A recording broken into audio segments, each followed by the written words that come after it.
In this second of a two-part tutorial, we're going to be continuing our deep dive into Photoshop blend modes from a photo editing standpoint and showing you lots of examples of when you can use them.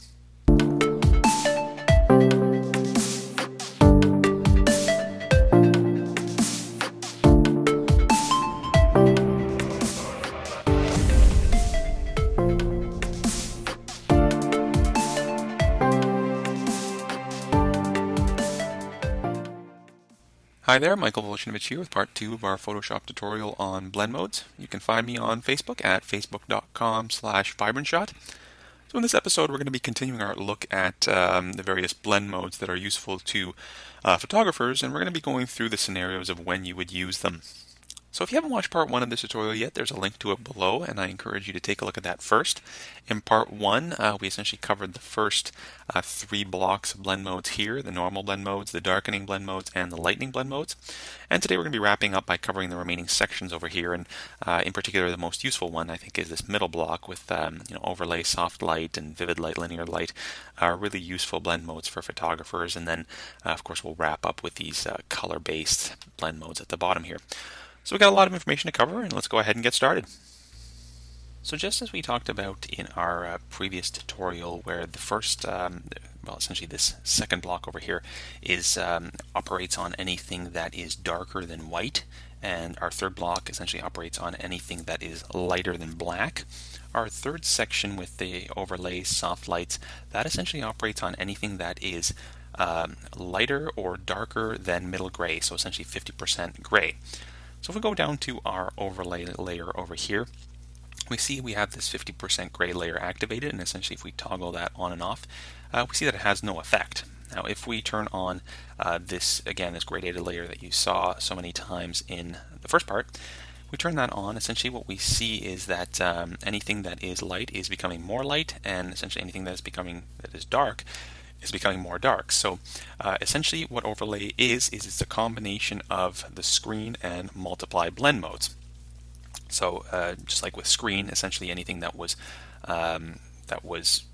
lighter than black was becoming lighter, and anything that was darker than white was becoming darker in multiply. We're doing those two in combination over here. So if we turn that layer off and we, for example, pick, essentially we have a copy of our image over here, and we just turn that on under overlay blend mode, essentially we're seeing the exact same thing. And by duplicating the layer and putting it in overlay, we're adding more contrast essentially through an S-curve. So you can think of, if you went into curves and you created an S-curve where blacks become more black and whites become more white, that's exactly what we're doing here. And so overlay blend mode, most common use for it is within dodging and burning. So if you watched my tutorial on dodging burning, you would have seen me use this approach with a 50% gray layer. So essentially once we create our 50% gray layer, then we can use either a black or white brush to darken or lighten that layer, or we can use our dodge and burn tool. So for example, if we got our burn tool selected and we were to start sort of painting in here, and in this area over here, and then we grabbed our dodge tool and started painting in various areas as well. If we look at that layer now, essentially as you can see, it's basically got moderately lighter and darker areas of that 50% gray layer. But if we blend it in overlay, essentially toggling that on and off, we see that we basically just darken the darks and lighten the lights. So very common case is for dodging and burning. Now soft light essentially is the exact same thing as overlay, except a much more toned down version of it. Now it's not quite the same as just lowering the opacity on an overlay layer. The formula that's applied to it is a bit different. So you basically, what I find is it's best to experiment with both variations and just seeing what works for you. So there's a bunch of different cases where soft light becomes useful, and again, anything that we do with soft light we can do with overlay as well. Let me just get rid of some of these here. Now, in this case, again, I did some dodging and burning on this gray layer. So if we turn that on and off, we see that the idea is the same. If we go into normal blend mode, we see that we've got some lighter and darker areas. And if we take it back into soft light, we've just applied that dodging and burning there. So dodging and burning you can do either in overlay or soft light. And what I typically do is I start in overlay blend mode, and then if I find that in the end it looks a little too intense, I'll change it to soft light blend mode instead to give me a more natural look. Now, two more scenarios that I often use soft light for, one of which is when I'm doing any sort of high pass, contrast addition or sharpening. What we can do is we can duplicate our layer, so we hit Command J. If we hit Command Shift U or Control Shift U if you're on a PC, then essentially we're going to just desaturate that image. We can blend it with soft light, and we see now all we've really done is just added a whole ton of contrast to our image. And then if we go into Filter, High Pass, we can now kind of cycle through the different radiuses within our high pass filter, and we see how the image starts to change. So as you kind of go through, we're getting a lot of different effects here. And essentially what high pass does is it always creates sort of a 50% gray layer with the details either kind of darkened or lightened. And of course, because we're doing almost like a multiply and screen combination, anything that we have darker here will further be darkened in here. And that's why, for a metallic texture like this, it works really nicely because it kind of makes these metallic panels really pop out. So if we kind of toggle that on and off, we see that we're really getting, more contrast and more detail around, edges and things of that nature. And so, of course, we would take that opacity down to a more reasonable level, and now we've got kind of a nice sharpening effect there. Another common scenario is if you're doing toning or essentially modifying lightness and darkness of various colors. What you'll do is create an adjustment layer, a black and white adjustment layer. So if we select that and we blend that as a soft light blend mode, we see right now we've added again a lot of contrast to our image. And what we can do is we can sort of control how much brightening or darkening we're doing within the respective colors. So for example, we know that we have some yellows over here. If we were to take it down to this side, we see that the yellows are getting much darker. And if we go to this direction, we see that the yellows are getting much lighter. Similarly, in the sky, we've got lots of blues. If we increase that, we see that the blues are going to be lightened. And if we take it down, we see that the blues are going to be darkened. So once you've made your adjustments there, let's say we have something like this, we can again lower the opacity quite a bit, and then we just see sort of a subtle contrasting effect, but it's much more controlled than using it through curves, because here we can sort of control that lightening and darkening on a color by color basis. So as you can see, the soft light and overlay blend modes are both extremely useful and allow you to achieve some nice effects on your image, and these are probably the blend modes that I use. Of course, other than the normal blend mode, 70-80% of the time, especially for sharpening, dodging and burning, and things of that nature. Now, the hard light blend mode is, we're not going to spend too much time on it. Simply, it's the same thing as the overlay blend mode. So if we turn on overlay and then we turn on hard light, we see that the effect is exactly the same, but in order to achieve the same effect, what we need to do is we need to switch the order of our two layers. So in overlay, where we had the gradated layer on the top and then the image on the bottom, here we have to put the image on the top and the gradated layer on the bottom. So if we look at this image layer over here, we blend that with hard light, the layer below becomes normal, and here we blend this one with overlay, and the image below is normal. So essentially the exact same effect, except it flips the ordering of the layers around. So if we looked at this version where we have the same ordering, we just produce this sort of effect, which you can just as well achieve through overlay by flipping the order of the layers and then blending them accordingly. So again, not one that I use, because if I want to achieve that effect, typically I'll just use overlay and change the order of the layers if I need to.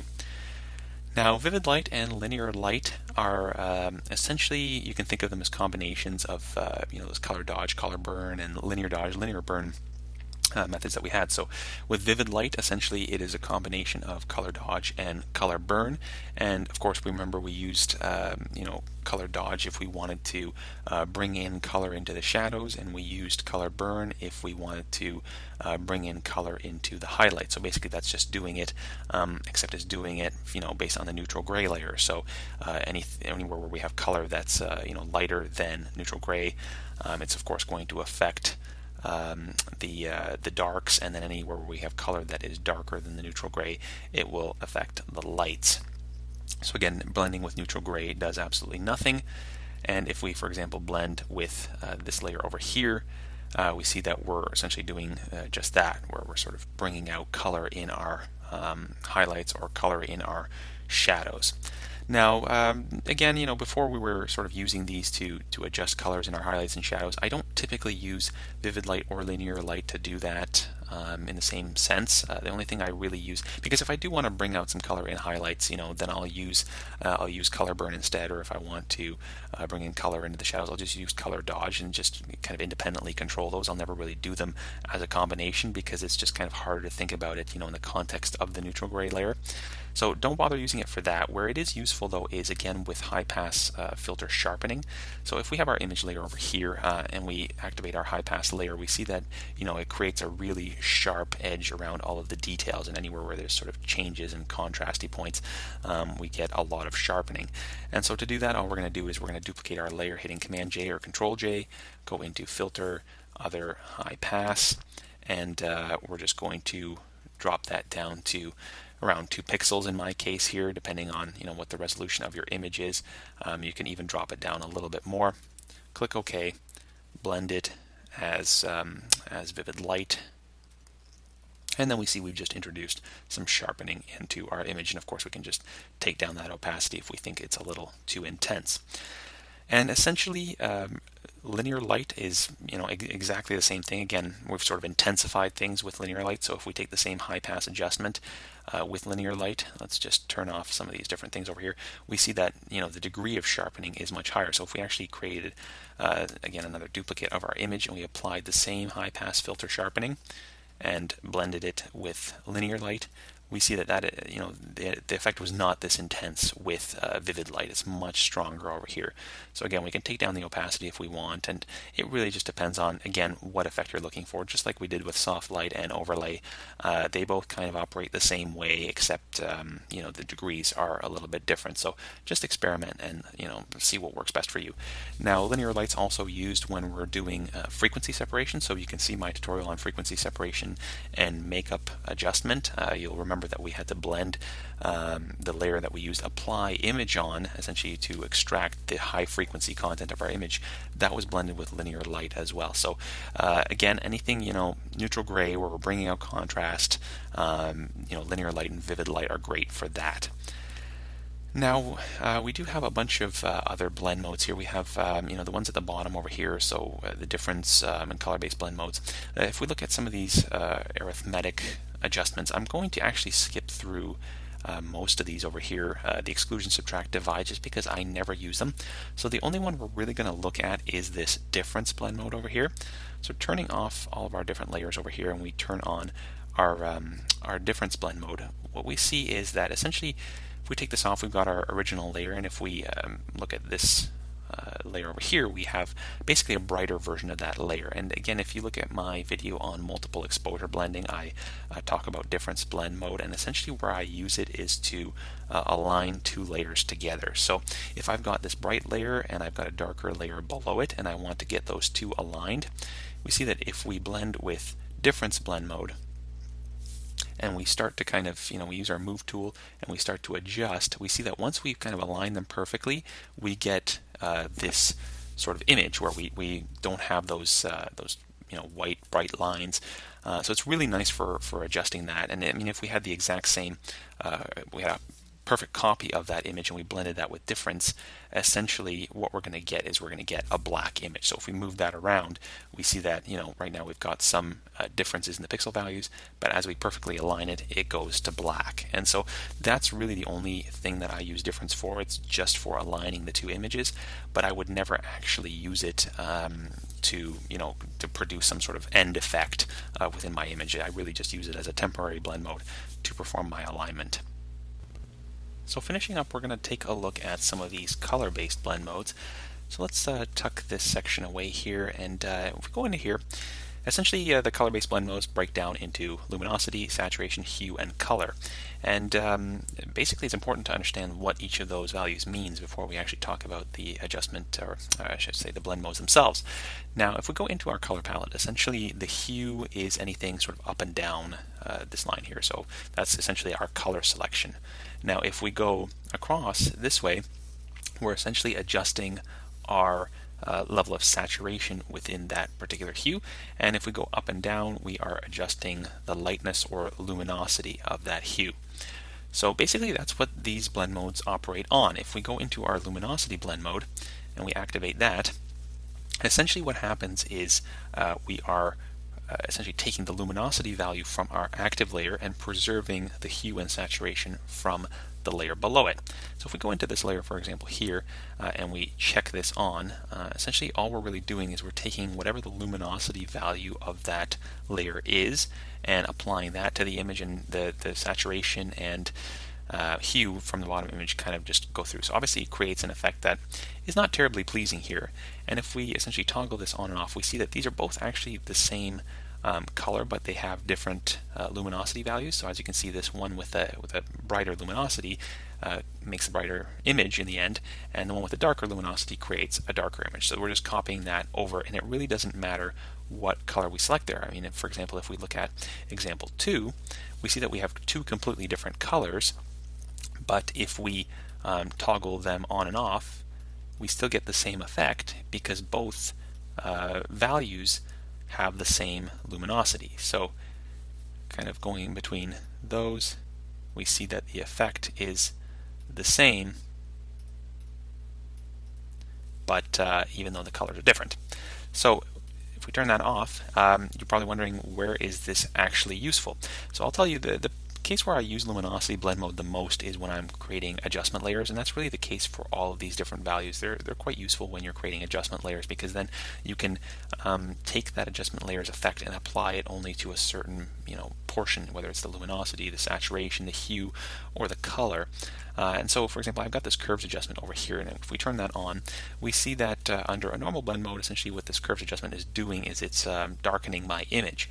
But in addition to darkening it, we're actually changing the saturation of the image a little bit as well, because if we kind of toggle this off, we see that at this point this color is not terribly saturated, but if we darken the whole thing, we're really bringing a lot of that saturation out. So if we don't want to bring that saturation out, we just want to apply a luminosity adjustment. That's where the luminosity blend mode is very useful. If we set that, we see that we've taken that saturation that was there before. If we kind of jump between those, you see highly saturated here, under luminosity blend mode, much less saturated. And so that's where it is extremely useful, and that's usually where I'll use my luminosity blend mode. Now, saturation, again, same idea. The only difference is that obviously it's affecting it's taking the saturation from the active layer and leaving the luminosity and hue from the bottom layer. So if we turn this on, we apply this layer, we obviously get this rather ugly looking effect. But what's interesting is if we turn either of these on, the effect is exactly the same, even though the colors are different. Essentially, the hues of these colors are different, but the saturation value of them remains the same. So in the end, the effect remains the same as well.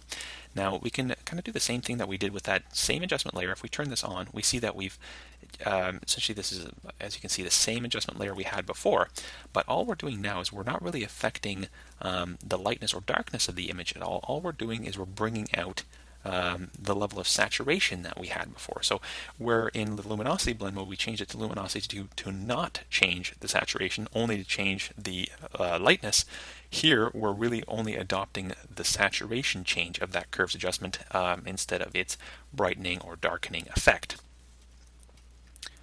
In the hue, again, same idea as the ones before, except all we're doing is we're applying a different hue value. So essentially it takes the hue value of the layer at the top and preserves the lightness or luminosity and saturation of the image below it. So now if we do the same thing, for example, we refer back to that curves adjustment layer, we see that it has really no effect on the image, because a curves adjustment will not change the hue unless, of course, we go into the individual colors within that curves adjustment and start changing things around there. But if we're just going light or dark on the HSL side of things, then really the hue should pretty much stay the same.